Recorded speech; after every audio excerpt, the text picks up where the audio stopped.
Feel me?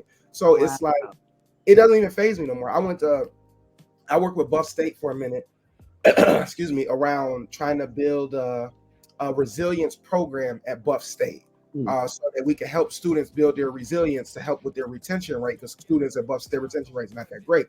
And so we worked on this for like 3 months. I would send a proposal, they would have edits, they send it back. I would send a new proposal, send it back. They would change the budget. We just back and forth for 3 months. And at the end, they was like, we ain't doing it. You know what I mean?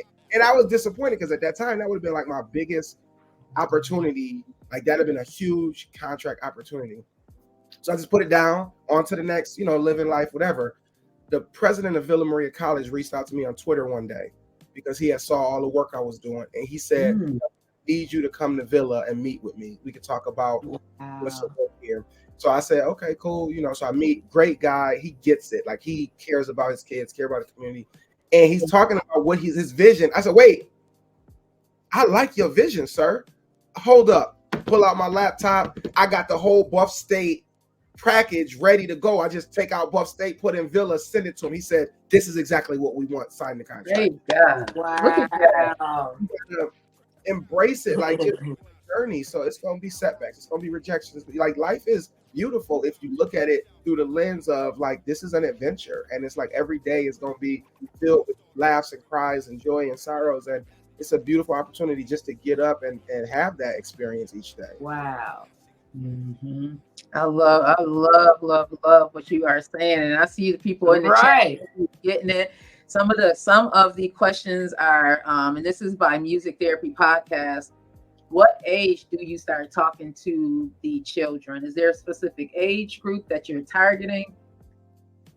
Yeah, I target usually. So my number one audience is college students. If I do a talk for college age students, it's going to change their life. Literally, they're going to be walking out crying like they just left church. Like it's going to be amazing. That's my number one audience. But I do a lot of high schools, and a lot of schools want me to talk to their middle school. So I've been doing way more middle schools than I had planned to do.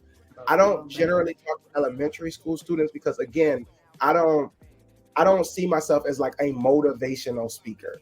You know what I mean? And there's nothing wrong with that. Like I love motivational speakers. I listen to them, sometimes too. But I'm not here to just motivate people. I'm trying to do perception change, right? I'm trying to change how you look at your reality. And it's hard to do that with a 6-year-old. You get what I'm saying? So I don't generally talk to elementary school students, but listen, some school districts are like, Duncan, we need you. So like Tonawanda schools, they booked me to speak to their middle school. Then they booked me for their high school. Then they bought 250 books and had me speak to their teachers. Then they bought 1,000 books and had me bought a book for every kid in their high school and middle school. Then they said our 4th and 5th graders need it. So they booked me to speak to their 4th and 5th graders. So there are times with certain districts where I will extend lower, but that's not necessarily my space. I try to stay in my lane for the most part, but this is also my job. So I done talk to prisons, I done talk to corporations, I talk to churches. I had a couple churches book me to come speak in other states. So we'll make it happen, one way or another. My lane is more so educators and then young adults and middle. Well, quiet as it's kept, you just spoke to me because I received a lot of that you were saying. I've been doing comedy a little over 30 years and been wanting to throw the towel in like 30 times. But at the same time, it reminds me what my mother used to say, God's timing ain't your timing. And when I tell you, brother, all kind of amazing things have been happening lately that let me know it is my time now. And then listening to you, that just confirm a few other things that's getting ready to happen. Right on. So God bless you. Glory. God be the glory all the time.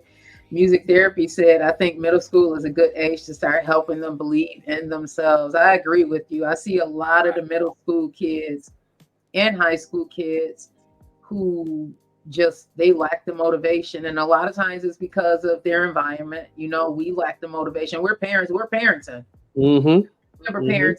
And your major focus is feeding them kids. And it's like, man, I gotta go. And a lot of times, our children are suffering from that. I'm the first to say it because I remember being that, especially with 6 kids. It's by God's good glory. that it's working out the way it's working out. Music therapy said get them ready for good grades and stuff in high school. I agree. I agree. Duncan, I don't want to hold you too long, but what would you like to leave the listeners of the morning show with? What you said today was phenomenal. Resiliency. One of the things that Eckhart Tolle talks about is ego. Before we let you with your last words, what do you think about that? And as far as what he's talking about, the ego and how we perceive ourselves.